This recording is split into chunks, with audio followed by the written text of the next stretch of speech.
ఈ మాల వేసుకున్న వారు ఎలాంటి నియమంలో ఉండాలని తెలియచేస్తూ వచ్చాను. దాని గురించి సబ్జెక్ట్ తీసామంతే. నిజంగా మాల వేసుకోండి, చాలా మంచిది. మనసుకు ప్రశాంతంగా ఉండాలి అని మాల వేసుకుంటారు ప్రతి ఒక్కరు. అంటే సంవత్సరం పూర్తి బరువు, బాధ్యతలు, ఉద్యోగం అవన్నీ ఉంటాయి. ఈ మాల వేసుకున్న కొద్ది రోజులైనా శాకాహారులై అన్ని వ్యసనాలని దూరం చేసి ఆరోగ్యం కాపాడుకోవడానికి కోసం ఏదైనా దేవుడికి త్యాగజీవిగా బతకడానికి కోసం మాల వేసుకోవడం, త్యాగజీవిగా. అర్థమైంది కదా? కానీ మాల వేసుకుంటే కోపమే రాకూడదు. దేవుడు ఎదుటివాడు పరీక్ష చేస్తాడు, కోపం రాకూడదు. అయితే మాల వేసుకున్నప్పుడు ఎక్కువ కోపంగా ఉంటారు, ప్రయోజనం ఏంటి? అప్పుడు సాధారణ జీవితానికి మాల వేసుకున్న దానికి ప్రయోజనం లేదు. పైన నల్ల బట్టలైనా మీ ఇష్టము, ఎర్ర బట్టలైనా మీ ఇష్టము, నీల రంగు బట్టలైనా మీ ఇష్టం, మీకు ఏది వచ్చి వస్తుందో అది వేసుకోండి.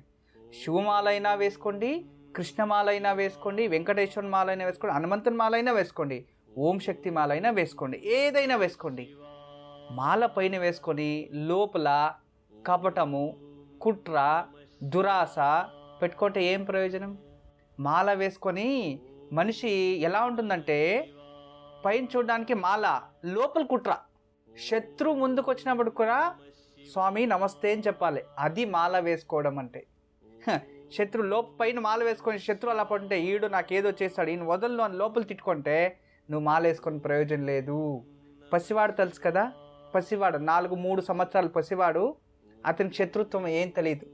తర్వాత నేను నా ఒళ్ళిపోయిన బట్టలు నన్ను ఏమనుకుంటారో అని అతనికి ఏం తెలియదు, ఎలాగైనా పారాడేస్తాడు. మనం షేమ్ అని అతనికి సిగ్గు నేర్పుతాం, కానీ అతనికి ఏం తెలీదు.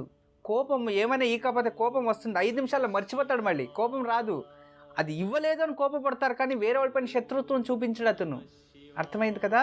అలా ఆ పసిపిల్లలు ఎలా ఉంటారో అలా మంచి మృదు స్వభావంతో ఉండాలంట. పాపము పుణ్యము తెలియకుండా ఉండాలంట. అది మాల వేసుకుంటే మనం పాటించాల్సిన నియమాలు.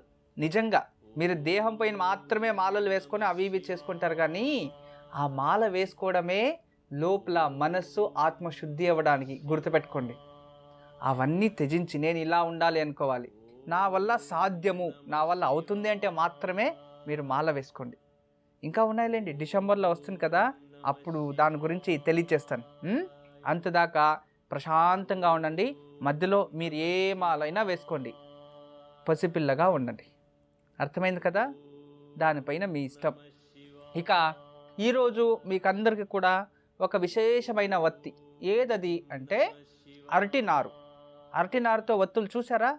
అరటి కాండం ఉంటుంది కదా, ఇలా తీసి ఇలా తీస్తూ ఉంటే లోపల నుంచి నారు మాదిరి ఇలా వస్తుంది. అమ్మా, అలాంటి వాళ్ళది నిజమైన ప్రేమ కాదు, అది వ్యామోహం. ఎగ్జాక్ట్లీ చిన్నత్త, నిజంగా ప్రేమించుకున్న వాళ్ళు అలా చేయరు. ఎంత మనసు విరిగిపోతే కన్న కూతుర్ని పట్టుకొని మా దృష్టిలో చచ్చిపోయా ఉంటుందా తల్లి? అది సరే అమ్మా, తన కూతురుతో తన మాట అనేటప్పుడు ఆమె మాటల్లో వ్యథ, కళ్ళల్లో బాధ గమనించావమ్మా? పెద్దబాబుకు బర్త్డే విషెస్ చెప్పు కూడా వెళ్ళాం కదా. ఊరికే ఎలా కాలిపోతుంది? మంట పెడితేనో పడితేనో తగలబడుతుంది.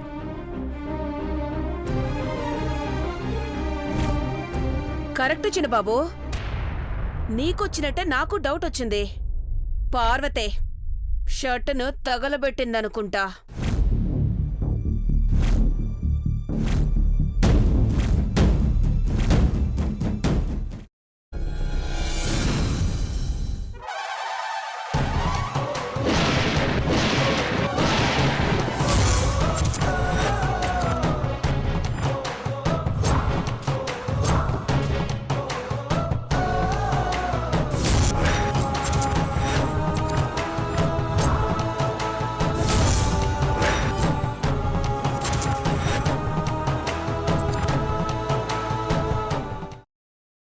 తర్వాత పొట్టు తీసేసి చాప్ చేసి పక్కన పెట్టుకోవాలి.